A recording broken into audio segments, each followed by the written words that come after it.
Anuj tiles ரகங்கள் பலவிதம், ஒவ்வொன்றும் உலகத்தரம். தமிழக உற்பத்தியில் அனுஜ் டைல்ஸ். விவே நேஷனல் பிளாஸ்டிக் சேர்ஸ் உடலுக்கு ரெஸ்ட், சேருக்கு பெஸ்ட். இப்ப அவரும் அக்யூஸ்ட், ரெண்டு பேரும் அக்யூஸ்ட். நான் அண்ணன் ஆம்ஸ்ட்ராங்கோடு நெருங்கிய தொடர்பில் இருந்தவன், அவருடைய ரத்தமும் சதையுமாக வாழ்ந்தவன். ஆகையால் எனக்கு ஆத்திரமும் கோபமும் இருக்கிறது. நான் வைக்கிற கேள்விகளுக்கு விசாரணை அதிகாரிகள் பதில் சொல்ல வேண்டிய இடத்தில் இருக்கிறார்கள். அண்ணன் ஒருவேளை உயிரோடு இருந்திருந்தால் இந்த கேள்விகளை அவர் வைத்திருப்பார்.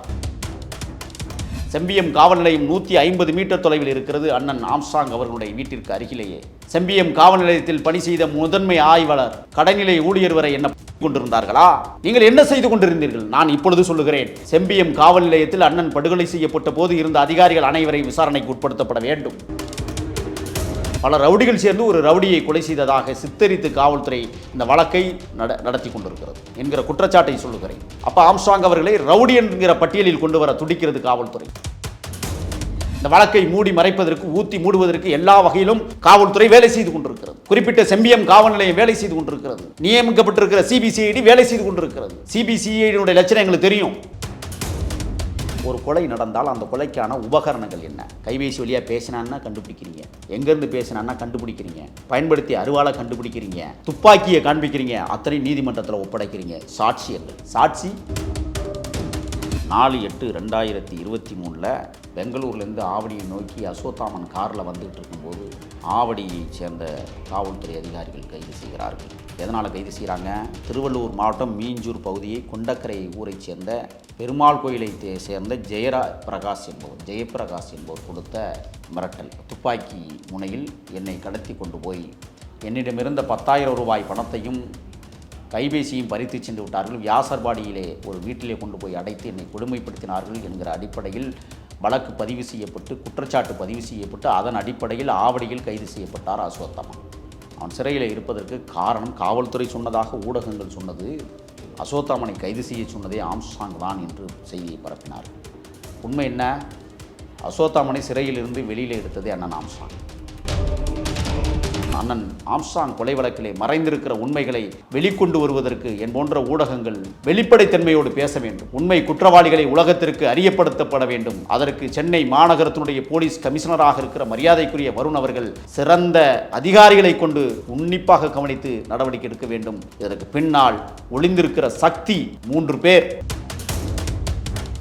நியூஸ் கிளிட்ஸ் நேயர்கள் அனைவருக்கும் வணக்கம். இந்த நேர்காணலில் நம்முடன் தமிழ் தேசிய செயற்பாட்டாளரான முகில் வீரப்பனார் இணைந்திருக்கிறார். அவர்கிட்ட கேட்கறதுக்கு நிறைய கேள்விகள் இருக்குது. வாங்க கேட்டு பதில் தெரிஞ்சுப்போம். சார் வணக்கம். வணக்கம். உங்களுக்கே தெரிஞ்சிருக்கும் முதல் கேள்வி என்ன அப்படிங்கிறது. ஆம்ஸ்ட்ராங் கொலை வழக்கு பற்றி தான். நீங்களும் ஆடியோலாம் ரிலீஸ் பண்ணிட்டு இருந்தீங்க.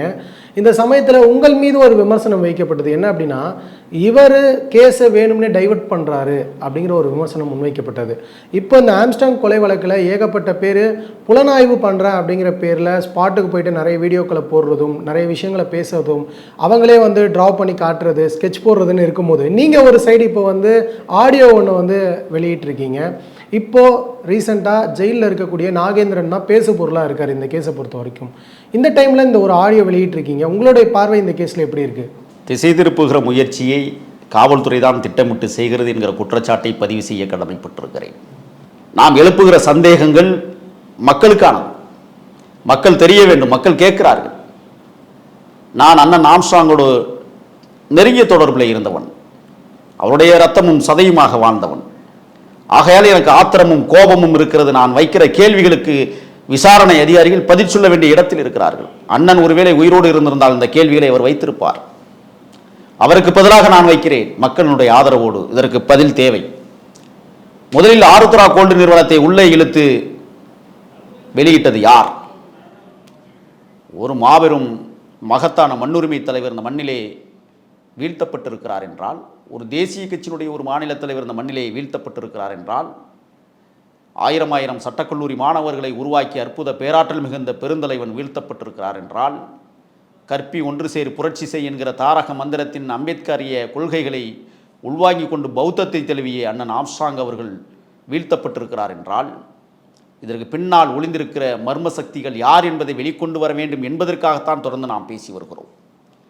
நான் காவல்துறையை பார்த்து, குறிப்பாக செம்பியம் காவல்துறையை பார்த்து நான் கேட்கிறேன். நான் ஒட்டுமொத்த காவல்துறை அதிகாரிகளை குறை சொல்லிவிட முடியாது. நல்லவர்கள் இருக்கிறார்கள், வல்லவர்கள். ஒரு சில கருப்பு ஆடுகளைச் சேர்ந்த கருங்காலிகள் காவல்துறையை பணி செய்யக்கூடியவர்கள். செய்கிற பிழையால் ஒட்டுமொத்த காவல்துறையையும் நாம் சந்தேக கண்ணத்தோடு பார்க்க வேண்டிய தேவை ஏற்படுகிறது. இருந்தாலும் ஒரு சில காவல்துறையை நாம் வசைபாடாமல் கடந்து போனால் அது ஏற்புடையதல்ல. செம்பியம் காவல் நிலையம் 150 மீட்டர் தொலைவில் இருக்கிறது அண்ணன் ஆம்ஸ்ட்ராங் அவர்களுடைய வீட்டிற்கு அருகிலேயே. செம்பியம் காவல் நிலையத்தில் பணி செய்த முதன்மை ஆய்வாளர் கடைநிலை ஊழியர் வரை என்ன கொண்டிருந்தார்களா? ஒரு ஆளுமை மிக்க ஒரு தலைவன் வீட்டுக்கு அருகிலே வெட்டுக்கொலை செய்யப்படுகிறான் என்றால், இன்னும் சொல்ல போனால் ஜொமேட்டோ பணியில் அணிந்து கிட்டத்தட்ட 3 மாத காலம் அந்த பகுதியில் தங்கி வேவு பார்த்திருக்கிற கொலையாளிகள். உளவுத்துறை செயலிழந்து போய்விட்டதா? கீப்புரைவு முற்றிலும் செயலிழந்து விட்டதா? இந்த கேள்விக்கு என்ன செம்பியம் காவல் நிலையம் பதில் சொல்ல இருக்கிறது? முதல்ல நான் வைக்கிற கேள்வி அதுதான். நீங்கள் என்ன செய்து கொண்டிருந்தீர்கள்? நான் இப்பொழுது சொல்லுகிறேன், செம்பியம் காவல் நிலையத்தில் அண்ணன் படுகொலை செய்யப்பட்ட போது இருந்த அதிகாரிகள் அனைவரையும் விசாரணைக்கு உட்படுத்தப்பட வேண்டும். ஆனால் அதே சமயம் நீங்கள் இப்போ குறிப்பிடுற மாதிரி காவலர்கள் இந்த ஒரு விசாரணையில் சரியான முறையில் இல்லை முன்னாடியே ஒரு நடவடிக்கை எடுத்திருந்தால் இது தடுக்கப்பட்டிருக்கலாம் அப்படின்னு பார்த்தாலும், கைதானவங்க எல்லாருமே ஏதோ ஒரு முன்பகை இருக்கிறதாக தானே விசாரணையில் தகவல் தெரிவிச்சுக்கிட்டே இருக்காங்க. அப்போ நம்ம காவல்துறையை எப்படி குறை சொல்ல முடியும்? நான் வலையொலித்தளங்களில் பேசுகிறதால் என் கண்ணுக்கு தெரியாமலேயே எனக்கு எதிரிகள் இருக்கிறார்கள். அதை எப்படி எடுத்துக்கொள்வது? நான் இதுக்கு மட்டும் நீங்கள் பதில் சொல்லுங்கள். அண்ணன் ஒரு அரசியல் ஆளுமை. இங்கே இருக்கிற அடக்கப்பட்ட ஒடுக்கப்பட்ட அன்றாடங்காட்சி மக்களை பௌத்த மதத்திற்கு இழுத்துச் செல்கிறார். அம்பேத்கர் கொள்கைகளை அவர்களிடத்திலே பயிற்றுவிக்கிறார். அதோடு மட்டுமல்ல, ஆயிரக்கணக்கான மாணவர்களை மற்ற துறைகளில் படிக்க வைத்து வெளிநாடுகளுக்கு அனுப்புகிற பொறுப்பை ஏற்படுத்தி கொள்கிறார். சமூகத்தில் புறையோடி கிடக்கிற அவலங்களை பற்றி பேசுகிறார். ஆண்டு கொண்டிருக்கிற ஆட்சியாளர்கள் அக்கிரமத்தை செய்து கொண்டிருக்கிறார்கள் என்று வசைபாடுகிறார். அப்புறம் அவருக்கு ஏன் எதிரிகள் இருக்க மாட்டாங்க? ஒரு ரவுடிசம், பல ரவுடிகள் சேர்ந்து ஒரு ரவுடியை கொலை செய்ததாக சித்தரித்து காவல்துறை இந்த வழக்கை நடத்தி கொண்டிருக்கிறது என்கிற குற்றச்சாட்டை சொல்லுகிறேன்.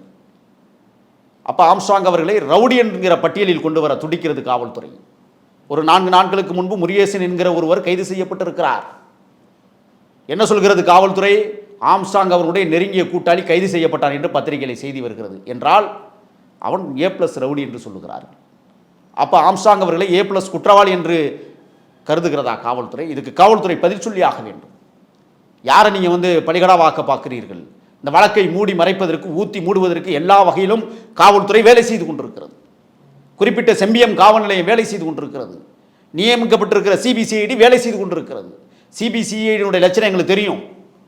நாகேந்திரன் என்கிற ஒரு ரவுடி, A+ ரவுடி, கைது பண்ணி 25 ஆண்டுகளுக்கு முன்பு அவர் சிறையில் அடைக்கப்பட்டார். வேலூர் சிறையிலே ஒரு பிளாக்கில் இருக்காங்க. சிறையை பற்றி எனக்கு நன்றாக தெரியும். குற்றச்சாட்டு வைக்க கடமைப்பட்டிருக்கிறேன். தமிழ்நாட்டில் இருக்கிற அனைத்து சிறைகளிலும் கஞ்சாவும் பீடியும் விற்கவில்லையா? சொல்லுங்க பார்ப்போம். நேர்மையான முறையில் இந்த காவல்துறை அதிகாரிகள் ஒவ்வொரு சிறை வளாகத்திற்குள்ளும் வேலை செய்கிறார்கள் என்று சொல்லுங்க பார்ப்போம். அயோக்கியர்கள், குற்றவாளிகளை உருவாக்குகிற இடமே சிறை வளாகங்கள். சீர்திருத்தம் செய்யப்பட வேண்டும் சிறை வளாகங்களை. மனநல மருத்துவர்களை உருவாக்க வேண்டும்.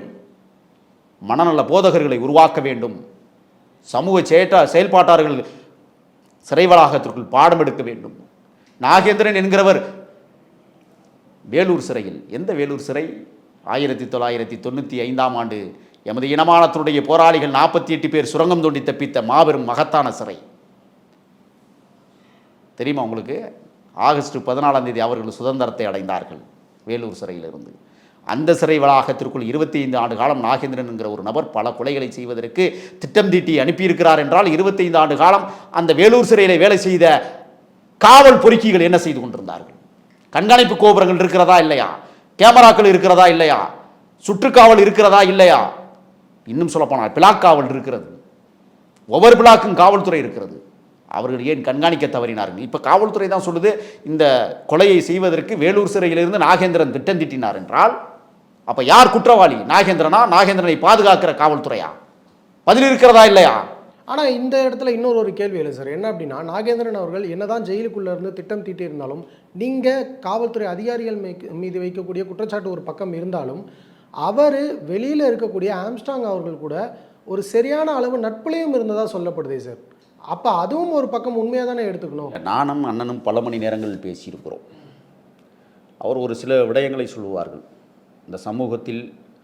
தவிர்க்க முடியாத சக்திகளாக வேறு வழி இல்லாமல் கொலை செய்து சிறை வளாகத்திற்குள் அடைக்கப்பட்டிருக்கிற பல பேர் இருக்கிறார்கள். அதில் அண்ணன் நாகேந்திரனும் உண்டு. அப்போ அவரே அண்ணன்னு குறிப்பிடுற அளவுக்கு ஒரு நெருக்கம் இருந்தது. ஆமாம், அண்ணன் நாகேந்திரன் வேறு வழி இல்லாமல் அன்றைக்கு இருந்த காலகட்டங்களில் வெள்ளை ரவியோடு இணைந்து அவர் அந்த மாதிரி பணியாற்றியதால் அதில் பங்குக்குமாருக்கெல்லாம் நிறைய பங்கு இருக்கிறது. அதையெல்லாம் கடந்து அவர் செய்த அந்த கொலைகள் தவிர்க்க முடியாதவை. அவர் பலிகடாவாக்கப்பட்டார். இந்த கொலையிலே அவர் சிக்கி சிறையிலே கிடக்கிறார். வெளிக்கொண்டு வருவதற்கு பல முயற்சிகளை சட்ட ரீதியாக போராட்டத்தை முன்னெடுத்தோம். ஆனால் அவர் ஆயுள் முழுக்க கைதியாக இன்றைக்கி சிறை வளாகத்திலே அவர் அடைபட்டு கிடப்பது நமக்கெல்லாம் வேதனையாக இருக்கிறது. இதுபோல ஆயிரக்கணக்கான பேர் சிறைகளில் தவிக்கிறார்கள்.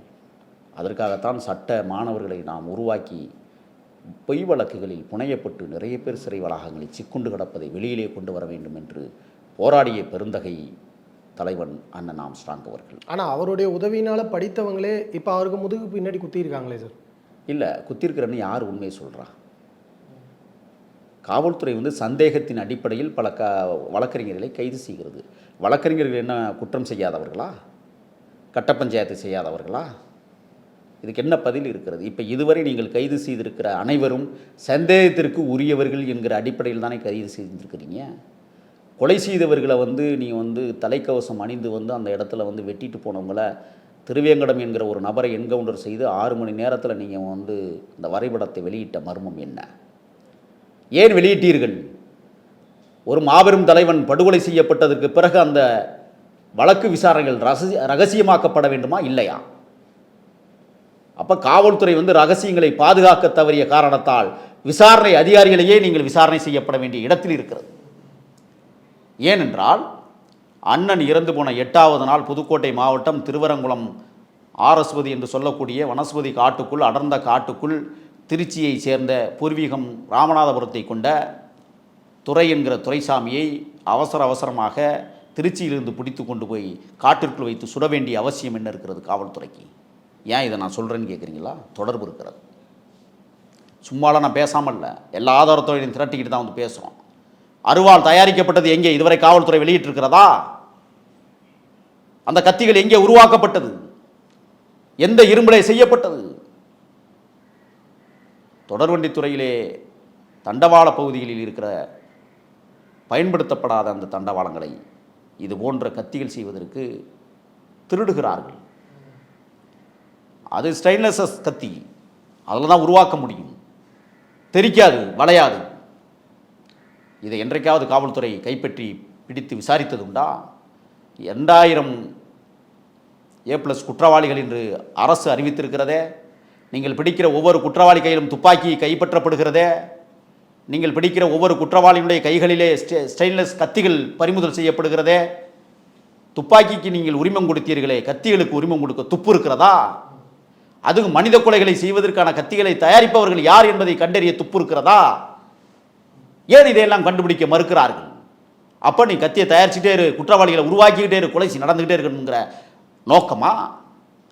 சிறைச்சாலைகள் பெருக வேண்டுமா? காவல் நிலையங்கள் இன்னும் பெருக வேண்டுமா? இதற்கு என்ன பதில் இருக்கிறது அரசு அதிகார மையத்திற்கு? கத்திகளை செய்கிறவர்களுக்கு ஏன் இதுவரை உரிமம் கொடுக்கவில்லை? குறிப்பாக மனித கொலைகளை செய்கிற கத்திகளை உருவாக்குகிற கொள்ளுப்பட்டறைகளை கண்டறிந்து தடை செய்ய வேண்டும் என்று நான் சொல்லுகிறேன். இன்னும் மனிதனை கொலை செய்வதற்கு அந்த பட்டறைகள் உருவாக்கப்படுகிறதா?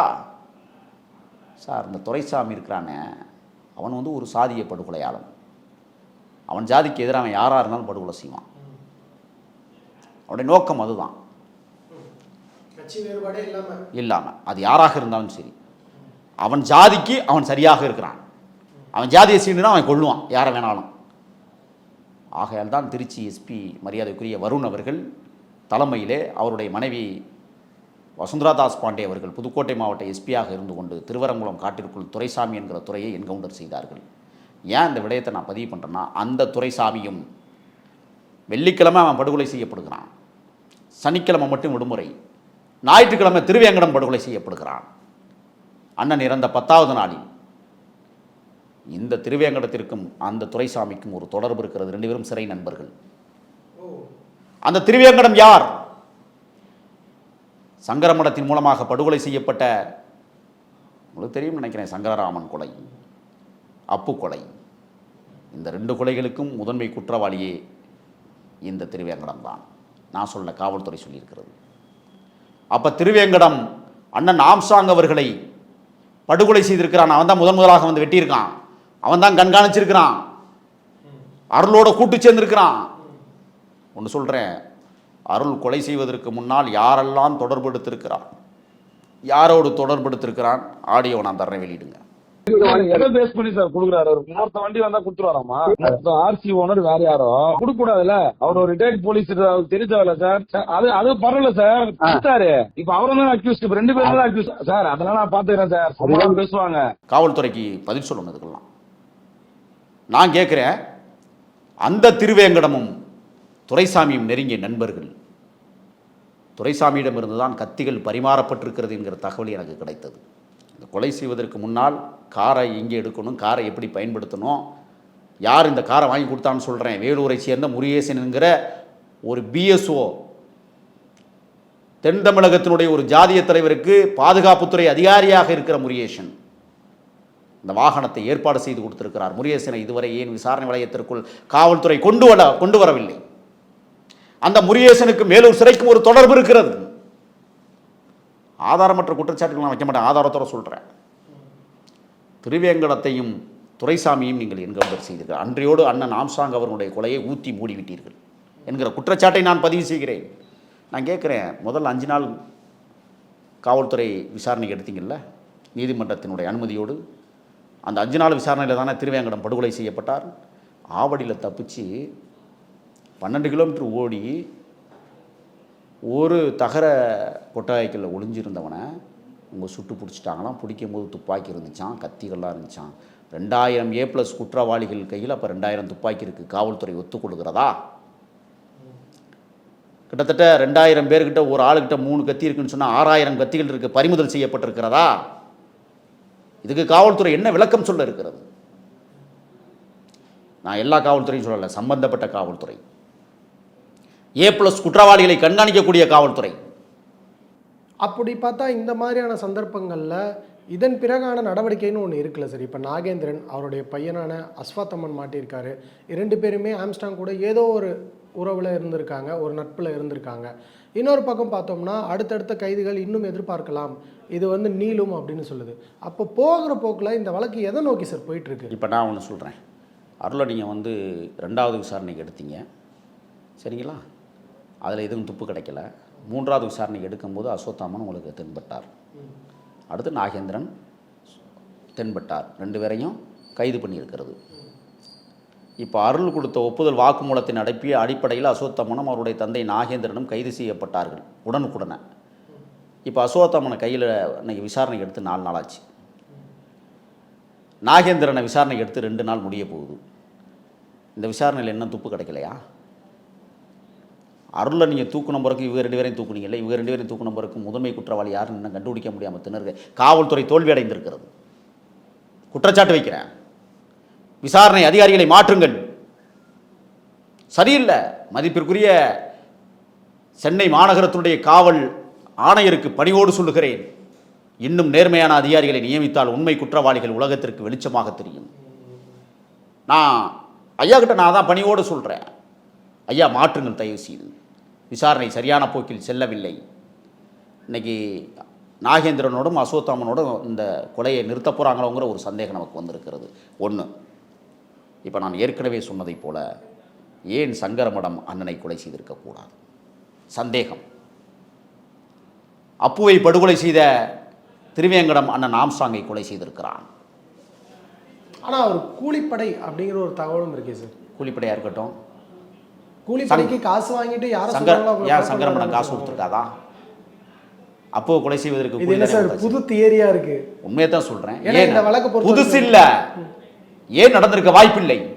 அப்படி பார்த்தா இந்த வழக்கை பொறுத்த வரைக்கும் ஆரம்பத்துல இருந்து முதல்ல ஆருத்ரா கோல்டுன்னு சொன்னாங்க, அதன் பிறகு ஒரு இடப்பிரச்சனை அப்படின்னு சொன்னாங்க. நான் சொல்றேன், இப்போ சங்கரமடம்னு நீங்க ஒரு முன் வைக்கிறீங்க. அண்ணன் அம்பேத்கர் கொள்கையை பரப்பியவர், பௌத்தத்தை தழுவுவதற்கு அன்றாடங்காட்சி மக்களை ஆயிரக்கணக்கான பேரை ஆண்டுதோறும் தொடர்வண்டிகளில் ஒரு தொடர்வண்டியை வாடகை இருப்பாங்க அண்ணன். அது தெரியுமா உங்களுக்கு? கேள்விப்பட்டது. ஒரு தொடர்வண்டி முழுக்கவே மக்களை ஏற்றிக்கிட்டு போய் பௌத்தர் பிறந்த மண்ணில் போய் வணங்க வைத்து அந்த மக்களை எல்லாம் பௌத்தத்தை தழுவ வைத்தவர், அழகு பார்த்தவர் அண்ணன் ஆம்ஸ்ட்ராங். ஏன் இந்து மதத்தை வெறித்தனமாக எடுத்துக்கொண்டிருக்கிற சங்கர மடம் இதில் தலையிட்டிருக்கக்கூட வாய்ப்பில்லை? சந்தேகம் இருக்கா இல்லையா? ஆர்எஸ்எஸ் கும்பல் இதில் தலையிட்டிருக்கலாம் தானே? ஏன் ஆர்எஸ்எஸ் கொலை செய்யலையா? காந்தியை கொன்றவர்கள் யார்? பழனி பாபாவை கொன்றவர்கள் யார்? பிரபல எழுத்தாளர்களை கர்நாடகத்தில் கொன்றவர்கள் யார்? இதற்கு பதில் உண்டா? நான் சொல்கிறேன், இதை அந்த கோணத்திலும் விசாரிக்கப்பட வேண்டும் என்று தான் சென்னை மாநகர காவல் அதிகாரிக்கு நான் வைக்கிற வேண்டுகோளாக இருக்கிறது. ஏன் அதை தொட மாட்டேங்கிறீங்க? ஆருத்ரா கோல்டு நிறுவனம் ஒரு கொலை நடந்தால் அந்த கொலைக்கான உபகரணங்கள் என்ன? கைபேசி வழியாக பேசினான்னா கண்டுபிடிக்கிறீங்க, எங்கேருந்து பேசினான்னா கண்டுபிடிக்கிறீங்க, பயன்படுத்திய அருவாளை கண்டுபிடிக்கிறீங்க, பயன்படுத்திய வெடிகுண்டை பயன்படுத்துகிறீங்க, காமிக்கிறீங்க, துப்பாக்கியை காண்பிக்கிறீங்க, அத்தனை நீதிமன்றத்தில் ஒப்படைக்கிறீங்க. சாட்சியங்கள், சாட்சி மனிதன், சாட்சியங்கள் அறிவியல். நீதிமன்றத்தில் சாட்சியங்களை ஒப்படைக்கிறீங்கல்ல. ஆருத்ரா கோல்டு நிறுவனம் 5000 கோடி கொள்ளையடித்திருக்கிறதே மக்களின் பணத்தை. 56 பேர் தற்கொலை செய்திருக்கிறார்களே. 5000 கோடி பணத்தை இதுவரை ஒத்த ரூபா காட்டியிருக்கா வருமான வரித்துறையும் மற்ற துறைகளும்? ஏன் காட்டல? அதை நீதிமன்றத்தில் 5000 கோடி இந்த இடத்துல இருக்கு, இந்த இடத்துல பதுக்கியிருக்கு, இந்த இடத்துல சொத்து வாங்கியிருக்கு, இந்த இடத்துல அவன் ஆளுகள்கிட்ட கொடுத்து வச்சிருக்கான். இதுவரை எங்கேயாவது ஒருத்தனுக்காவது இந்த துறைகள் காட்டியதுண்டா? யார் குற்றவாளி? இப்போ நான் சொல்கிறேன், இன்னொரு விஷயத்துக்கு நான் வர்றேன். கடைசியாக அந்த இடத்தகராறுன்னு ஒரு பிரச்சனையை கொண்டு வந்தாங்கல்ல. பொன்னுண்டு சோப்பு நிறுவனத்திற்கு சொந்தமான 150 ஏக்கர்னு முதல்ல அறிவிச்சான்.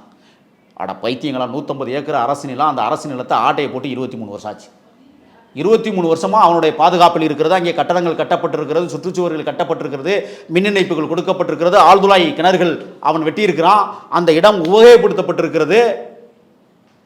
பத்திரம், பட்டா, சிட்டா, அடங்கல், வருமான வரி எல்லாத்தையும் காட்டியிருக்கான். இதை கொடுத்தவர்கள் எந்த நாய்கள், எந்த அதிகாரி கையெழுத்து போட்டு கொடுத்தான்? விசாரணை வளையத்திற்குள்ள அவங்களாம் கொண்டு வர தயாரா? அப்போ தப்புனா அது தப்பு இல்லையா? சொத்தை ஆட்டையை போட்டவன் குற்றவாளினா சொத்தை ஆட்டையை போடுவதற்கு துணையாக நின்ற அதிகாரிகள் குற்றவாளியா இல்லையா? இதே வெளிச்சத்துக்கு கொண்டு வர மறுக்கிறார்கள். 23 வருஷமா ஒரு சொத்தை ஆட்டையை போட்டு வச்சு இன்னைக்கு என்ன செஞ்சான்? அது பிரச்சனைக்கு வருகிற போது அசோத்தாமன் என்ன போய் கேட்டிருக்கிறாரு? நீ ஆட்டையை போட்ட சொத்து தான் 10 ஏக்கர் எனக்கு எழுதி கொடுன்னு கேட்டார்.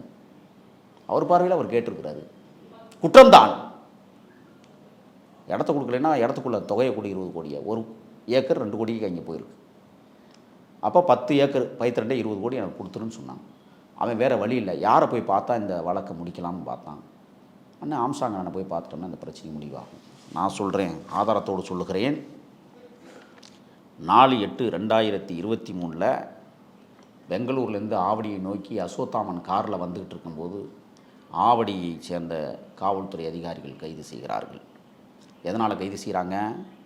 திருவள்ளூர் மாவட்டம் மீஞ்சூர் பகுதியை கொண்டக்கரை ஊரைச் சேர்ந்த பெருமாள் கோயிலை சேர்ந்த ஜெயபிரகாஷ் என்பவர் கொடுத்த மிரட்டல். துப்பாக்கி முனையில் என்னை கடத்தி கொண்டு போய் என்னிடமிருந்த 10,000 ரூபாய் பணத்தையும் கைபேசியும் பறித்து சென்று விட்டார்கள். வியாசர்பாடியிலே ஒரு வீட்டிலே கொண்டு போய் அடைத்து என்னை கொடுமைப்படுத்தினார்கள் என்கிற அடிப்படையில் வழக்கு பதிவு செய்யப்பட்டு, குற்றச்சாட்டு பதிவு செய்யப்பட்டு, அதன் அடிப்படையில் ஆவடியில் கைது செய்யப்பட்டார் அசோத்தாமன். அவன் சிறையில் இருப்பதற்கு காரணம் காவல்துறை சொன்னதாக ஊடகங்கள் சொன்னது. அசோத்தாமனை கைது செய்ய சொன்னதே ஆம்ஸ்ட்ராங் தான் என்று செய்தியை பரப்பினார்கள். அந்த சமயத்தில் உண்மை என்ன? அசோத்தாமனை சிறையிலிருந்து வெளியில் எடுத்ததே அண்ணன் ஆம்ஸ்ட்ராங்.